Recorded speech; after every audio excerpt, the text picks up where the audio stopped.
UVB 76.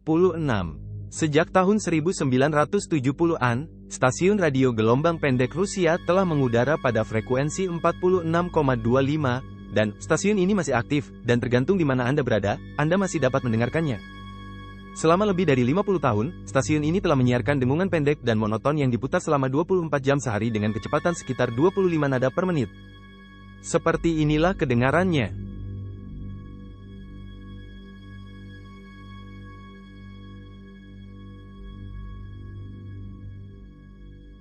Sebelum tahun 2000, stasiun fisiknya terletak di bunker di kota Povarovo, dekat Moskow. Namun suatu hari di tahun 2010, stasiun tersebut terdiam selama sekitar 1 hari, dan ketika muncul kembali, siaran tersebut datang dari lokasi berbeda di Saint Petersburg.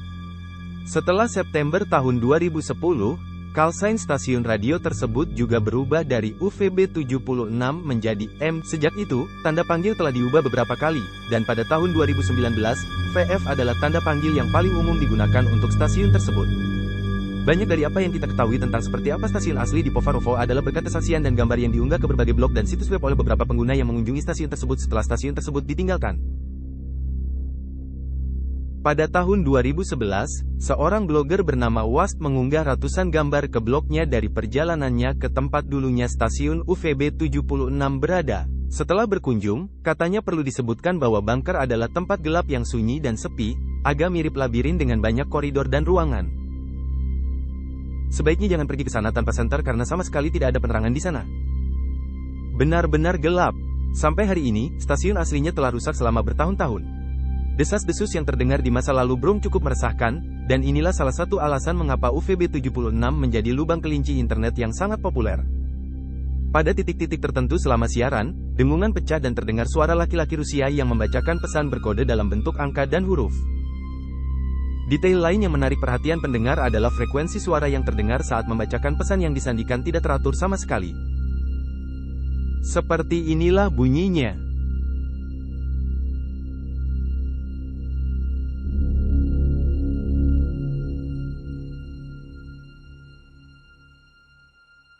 Jika Anda pergi ke stasiun senior, bahkan Nikolai, Zenya, Tatiana, Ivan,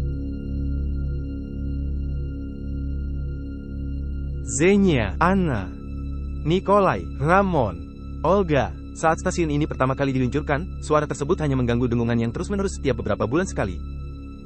Namun sejak stasiun dipindahkan, frekuensinya semakin meningkat. Anehnya, suara tersebut juga terdengar menjelang peristiwa-peristiwa penting internasional, seperti ketika Rusia mencaplok Crimea pada tahun 2014. Hal ini menyebabkan banyak orang berspekulasi tentang tujuan UVB 76, dan banyak orang berpikir bahwa UVB 76 telah digunakan sejak pembuatannya untuk komunikasi mata-mata. Ada pula yang berpendapat bahwa hal ini mungkin merupakan upaya serangan balik untuk perang nuklir. Namun setelah melihat-lihat berbagai situs web dan forum Rusia, saya dapat menemukan teori yang lebih mungkin.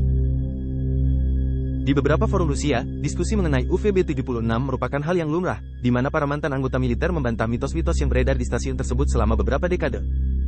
Mereka yang akrab dengan militer Rusia telah menjelaskan bahwa karena kode-kode tersebut terus-menerus diubah, didaur ulang, dan diubah, hampir mustahil untuk mengetahui apa sebenarnya yang dikatakan di stasiun tersebut tanpa kuncinya. Namun kemungkinan besar pesan suara tersebut tidak digunakan untuk mengirim pesan kepada mata-mata, kemungkinan besar pesan suara tersebut digunakan untuk latihan militer Rusia dan aktivitas dasar militer lainnya. Dari apa yang saya temukan, tujuan dari kebisingan yang terus-menerus hanyalah untuk menghentikan siaran lain pada frekuensi yang sama. Pada akhirnya, ada ratusan stasiun radio lain di seluruh dunia yang memiliki penanda khusus untuk mencegah stasiun lain mengudara pada frekuensi tersebut, dan meskipun hal ini telah menimbulkan salah satu misteri internet paling populer pada dekade ini, kenyataan di balik UVB 76 mungkin adalah jauh lebih tidak gelap dan misterius daripada yang diperkirakan banyak orang. Alex dari Tennessee. Pada tanggal 24 April tahun 2013, seorang pengguna keberuntungan anonim memposting gambar dari Google Maps dengan teks samar bertuliskan "Beli puing-puing ini, hadiah Anda menanti." Taman Tennessee di dekatnya dan berjalanlah ke titik ini untuk mengetahui rahasianya di bawah plastik saat ini. Semoga beruntung. Gambar itu tampak seperti pemandangan udara. Tangkapan layar dari lokasi acak di kota Elizabethton, Tennessee. Pada tangkapan layar tersebut, terdapat pin yang menandai lokasi persis koordinat yang dimasukkan pengguna. Jika Anda memasukkan koordinat ke Google Maps hari ini, Anda akan menemukan sekumpulan bangunan tua yang bobrok dan tampak samar. Pada awalnya, pengguna lain menganggap postingan tersebut sebagai lelucon, dan beberapa menyebutkan bahwa OP tersebut mungkin gila atau hanya mencari perhatian internet. Namun kurang dari 20 menit kemudian, pengunggah kembali aktif di thread dan menjawab komentar semua orang dengan mengatakan tidak ada yang boleh mengklaim hadiahnya. Saatnya mencoba situs web lain. Sementara peramal lain berdebat satu sama lain mengenai hadiah apa yang dibicarakan pengunggah, Opium sendiri menanggapi spekulasi tersebut dengan komentar hangat. Selama beberapa jam berikutnya, OP melanjutkan dengan memposting serangkaian pesan aneh dan tidak menyenangkan di thread, seperti tidak ada polisi di sini, seseorang datang untuk mengambil hadiah dan teman kecil terbang menjauh. Mengapa tidak ada yang datang? Melihat, dengan komentar terakhirnya, dia juga memposting gambar yang tampak seperti cakar hewan tak dikenal yang tergeletak di rumput. Kuku yang sangat panjang dan sifat gambar yang mengganggu sudah cukup meresahkan, tetapi alur ceritanya semakin menakutkan. Kurang dari 2 jam setelah postingan aslinya, OP terus memposting komentar aneh. Pada pukul 10.23 malam, katanya, "Aku marah kamu tidak ada di sini. Temanku pindah. Temanku bukanlah hadiahnya." Beberapa menit kemudian OP berkomentar hadiah plastik dan saya sudah lama memiliki teman. Bukan yang penting hari ini, saya perlu orang untuk datang. Melihat tidak ada yang mengklaim hadiahnya, OP kemudian mengunggah 2 gambar ke thread. Pada gambar kasar pertama, kita dapat melihat apa yang tampak seperti ruangan gelap atau penjara bawah tanah, sedangkan gambar kedua adalah gambar catatan tulisan tangan dengan tulisan "Silakan datang." Rabu, 24 April tahun. Pesan terakhir yang dibagikan oleh OP dan threadnya adalah "Bernyanyi malam ini seseorang datang." Setelah itu, pengunggah menjadi sunyi senyap dan baru 5 malam kemudian thread tersebut mendapat pembaruan penting. Sekitar pukul 21.40 pada tanggal 29 April seorang pengguna bernama Alex mengunggah serangkaian komentar dan gambar di thread tindak lanjut di mana dia menyebutkan bahwa dia berada di lokasi yang diposting oleh pengguna anonim asli dengan komentar dan fotonya. Alex menceritakan apa yang dia lihat di dalam lokasi yang gelap dan misterius, memposting pembaruan secara berkala untuk sesama peramal. Yang meresahkan, gambar-gambar yang diunggahnya tampak semakin meresahkan seiring berjalannya malam. Pertama, ia mengunggah beberapa gambar kantong sampah plastik dan gambar lain yang menunjukkan keadaan sekelilingnya. Namun ketika dia menunjukkan isi tasnya, keadaan menjadi sedikit lebih gelap. Sesuai gambar, tas tersebut berisi tulang panggul mumi dan pelat styrofoam dengan tulisan berantakan bertuliskan pelat kurma. Teman yang sangat penting. Kamu seharusnya tidak datang, aku berbohong. Dia kemudian mengunggah gambar segudang pil resep di dalam wadahnya, dikelilingi debu dan sarang laba-laba. Tidak terpengaruh oleh pesan menyeramkan di piring itu, Alex terus menyelidiki lokasi misterius bawah tanah tersebut hingga dia menyebutkan di salah satu komentar bahwa dia mendengar sebuah mobil datang dan memutuskan untuk keluar. Ini adalah postingan terakhirnya. Benda jendela bukanlah sebuah jendela, melainkan benda ventilasi lain yang berputar dan keluar melalui pintu kayu. Yesus! Setelah postingan ini, Alex tidak pernah terdengar lagi kabarnya. Setelah serangkaian postingan yang meresahkan tersebut, banyak orang bertanya-tanya apakah sesuatu telah terjadi padanya. Meskipun banyak pengguna mengkhawatirkan keselamatan Alex, kecil kemungkinan hal buruk terjadi padanya. Tampaknya tidak ada catatan pembunuhan atau penculikan di Elizabethton, Tennessee sejak saat itu, dan kasus seperti ini pasti menjadi berita. Hal ini menimbulkan pertanyaan apakah pengalaman Alex itu asli atau tidak. Meskipun gambar yang diunggahnya pasti menyeramkan dan sepertinya diambil di lokasi sebenarnya, ada beberapa petunjuk di postingan yang menunjukkan dia mungkin berbohong tentang keberadaannya saat dia berada sedang mengunggah gambar dan komentar. Jika kita melihat tentang waktu rata-rata yang berlalu di antara postingannya, kita dapat melihat bahwa dia memposting cukup banyak 1 kali dalam 1 menit, yang merupakan kecepatan postingan yang tidak masuk akal bagi seseorang yang mengunjungi lokasi berbahaya dan tidak dikenal untuk pertama kalinya. Hal ini membuat kemungkinan besar Alex memiliki gambar-gambar tersebut di desktopnya, dan mengunggahnya secara berurutan untuk membuatnya tampak seolah-olah dia adalah seorang Fortuner acak yang pergi untuk mengklaim hadiah misterius tersebut.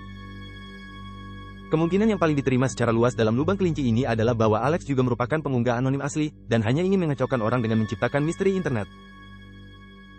Meskipun masih belum ada kesimpulan yang jelas mengenai ceritanya, 5 tahun setelah diskusi awal terjadi pada 4chan dan sebuah video yang telah dihapus, seorang YouTuber bernama Noah pergi ke lokasi tersebut dan pergi ke tempat yang ditinggalkan.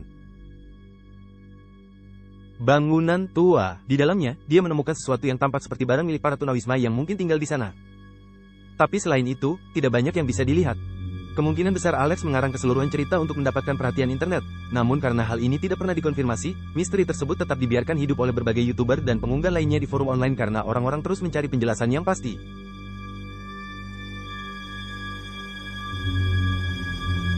Hilangnya Pulau Dove, Wisconsin. Jika Anda pernah mencari-cari lubang kelinci di internet, Anda mungkin pernah mendengar tentang kota bernama Dove Island, Wisconsin. Jika namanya terdengar asing, Pulau Dove digambarkan oleh pengguna di forum dan grup online sebagai kota kecil di Wisconsin yang menampung ratusan keluarga militer pada abad sebelumnya, dan sering disebutkan bahwa kota tersebut dibuat hanya untuk tujuan membangun proyek. Optimis. Proyek Sanguin adalah proyek Angkatan Laut AS yang diusulkan pada tahun 1968 untuk meningkatkan komunikasi dengan kapal selam bawah air menggunakan gelombang radio frekuensi sangat rendah. Sistem yang awalnya diusulkan untuk proyek Sanguin, yang dimaksudkan untuk bertahan dari serangan nuklir besar-besaran, akan membutuhkan antena raksasa yang terdiri dari kabel terkubur sepanjang 6.000 mil dalam jaringan persegi panjang yang mencakup 2/5 negara bagian Wisconsin. Meskipun sistem ini tidak pernah diterapkan karena protes dari penduduk kota tetangga, beberapa sumber menyatakan bahwa sistem yang lebih kecil dan dimodifikasi dibangun di tanah merpati pada tahun 70-an. Pada awalnya, kisah Dovlin mungkin terdengar biasa-biasa saja kecuali satu detail. Sudah lama diyakini bahwa pada suatu saat di tahun 1990-an, seluruh kota Dublin, Wisconsin entah bagaimana menghilang dari muka bumi. Anehnya, Dublin tidak muncul di peta manapun, dan jika Anda mencari informasi tentang kota tersebut saat ini, Anda tidak akan menemukan laporan resmi tentang sejarahnya, dan hal ini sangat aneh mengingat selama bertahun-tahun, sejumlah besar pengguna internet telah melakukannya. Mengaku mempunyai saudara yang dulunya tinggal di kota tersebut. Misalnya, seorang pengguna bernama Jamie Ivanov memposting akun kota pedesaan berikut di Reddit. Saya baru mengetahui semua kebisingan di sekitar Pulau Dove dan saya rasa saya bisa menambah wawasan. Pulau Dove adalah kota kecil di Wisconsin yang menampung banyak keluarga militer. Ayah saya tinggal di sana selama 1 atau 2 tahun dan sesekali membicarakannya. Hal utama yang saya ingat adalah hal itu ada hubungannya dengan proyek Sanguin di awal tahun 60-an. Saya tidak berpikir itu adalah jenis X-Files, tapi kota itu hancur setelah sebuah insiden. Saya pikir mereka menggali banyak tanah untuk sesuatu dan mereka membanjiri kota atau semacamnya. Tapi ini adalah kenangan bekas yang diulang-ulang dari tahun lalu. Di beberapa forum online, website dan grup, orang-orang juga mengunggah gambar kaos, mug, dan oleh-oleh lain dari kota tersebut. Salah satu postingan di halaman Wiki Urban Legends yang tidak jelas bahkan menampilkan foto yang diduga diambil dari Dublin, Wisconsin. Gambar tersebut menunjukkan seorang pelayan parubaya duduk di samping seorang wanita muda, yang merangkulnya saat mereka berdua tersenyum ke arah tersebut. Kamera di sisi kanan, seorang anak kecil juga terlihat duduk di seberang meja dari mereka. Meskipun gambar tersebut telah diposting ulang di banyak forum dan grup online, tampaknya tidak ada bukti sama sekali yang menunjukkan bahwa gambar tersebut sebenarnya diambil di sebuah restoran di kota yang diduga hilang tersebut. Dalam dekade terakhir, banyak orang juga melaporkan jejak hantu digital Dublin dalam bentuk pencarian Google, koreksi otomatis, dan opsi pencarian yang direkomendasikan yang menyarankan istilah Dublin, Wisconsin. Namun secara misterius, saran tersebut tidak mengarahkan pengguna ke suatu tempat tertentu, sehingga menambah misteri seputar kota. Selama 2 dekade terakhir ini, laporan tentang kota-kota yang hilang telah menjadi hal yang lumrah di komunitas misteri dan horor online. Namun ada satu hal khusus yang membuat Dublin menonjol dari legenda urban lainnya tentang kota-kota yang telah menghilang dari muka bumi. Beberapa kota paling terkenal yang hilang ditemukan menjadi bagian dari berbagai permainan realitas alternatif, atau bahkan kampanye publisitas online untuk film dan video game. Namun dari penelitian saya, hal seperti ini tidak ada hubungannya dengan Dublin, Wisconsin, dan semuanya sepertinya menunjukkan bahwa kota ini tidak pernah benar-benar ada. Penyebutan paling awal yang dapat saya temukan tentang kota ini adalah dalam postingan Tumblr tahun 2015 di mana seorang pengguna bertanya apakah ada yang pernah mendengar tentang kota kecil pedesaan Dublin, Wisconsin. Setelah itu OP membahas teori utama di balik fenomena tersebut. Dugaan kota yang hilang. Salah satu teori yang dibuat-buat dan mendapat perhatian di forum online adalah bahwa Dublin memang ada di masa lalu, namun kecelakaan aneh yang terjadi selama proyek Sanguin entah bagaimana mengubah seluruh kota ke dimensi lain. Atau kita beralih ke kenyataan di mana kota itu tidak pernah ada. Tentu saja, ini agak berlebihan, namun teori yang lebih membumi adalah bahwa sesuatu telah terjadi selama proyek Sanguin yang mengubah seluruh kota Dublin menjadi gurun yang tidak dapat dihuni, memaksa militer untuk menutupi kesalahan mereka dengan mengevakuasi keluarga-keluarga yang berada di sana. Tinggal di sana dan menghancurkan seluruh kota. Banyak pengguna tampaknya mendukung teori ini, namun fakta bahwa sebagian besar informasi tentang keberadaan kota tersebut berasal dari pengguna online dan bukan dari orang-orang yang benar-benar tinggal di sana, atau dari penduduk kota tetangga menunjukkan bahwa semuanya mungkin merupakan contoh khayalan massal. Yang membawa kita pada teori yang lebih realistis dan diterima secara luas. Meskipun tidak mungkin sejumlah besar pengguna bertemu secara rahasia dan setuju untuk menyebarkan kebohongan tentang kota tersebut melalui berbagai platform online hanya untuk mengacaukan orang, ada kemungkinan bahwa Dublin, Wisconsin adalah contoh dari apa yang oleh para psikolog sosial disebut sebagai efek Mandela. The Mandela Effect menggambarkan fenomena menakutkan di mana sejumlah besar orang secara kolektif salah mengingat peristiwa, fakta sejarah, dan momen budaya pop terkenal lainnya. Seperti ketika orang salah mengingat kalimat Il Saloon dari Casablanca saat memerankan Sam lagi di film. Garis sebenarnya adalah memainkannya sekali, Sam, tetapi banyak orang bersumpah bahwa mereka mengingatnya secara berbeda dengan semua memorabilia Dublin yang muncul secara online dalam dekade terakhir. Ada kemungkinan bahwa penduduk Wisconsin tertentu mengaitkan nama kota tersebut dengan kota lain yang mereka kenal. Telah berkunjung, yang dapat menyebabkan kebingungan massal yang terlihat di berbagai forum online. Bug penelusuran dan koreksi otomatis yang direkomendasikan Google yang masih aktif hingga saat ini mungkin disebabkan oleh ribuan orang di seluruh dunia yang menelusuri kota tersebut, sehingga meningkatkan pentingnya nama kota tersebut dalam algoritma, yang juga dapat menjelaskan munculnya souvenir dari Dunland. Seperti yang sering terjadi ketika tren baru mengambil alih internet, munculnya memorabilia dari kota fiktif kemungkinan besar merupakan upaya untuk menghasilkan beberapa dolar oleh orang-orang yang menggunakan bot untuk menemukan topik dan forum yang sedang tren, dan secara otomatis menghasilkan barang dagangan yang terkait dengan tren tersebut. Meskipun ini tampaknya menjadi teori yang paling mungkin, fenomena Dublin, Wisconsin sangatlah aneh dan tidak memiliki kesimpulan yang jelas apakah benar-benar pernah ada atau tidak, sehingga berkontribusi pada statusnya sebagai salah satu lubang kelinci paling misterius dalam dekade ini.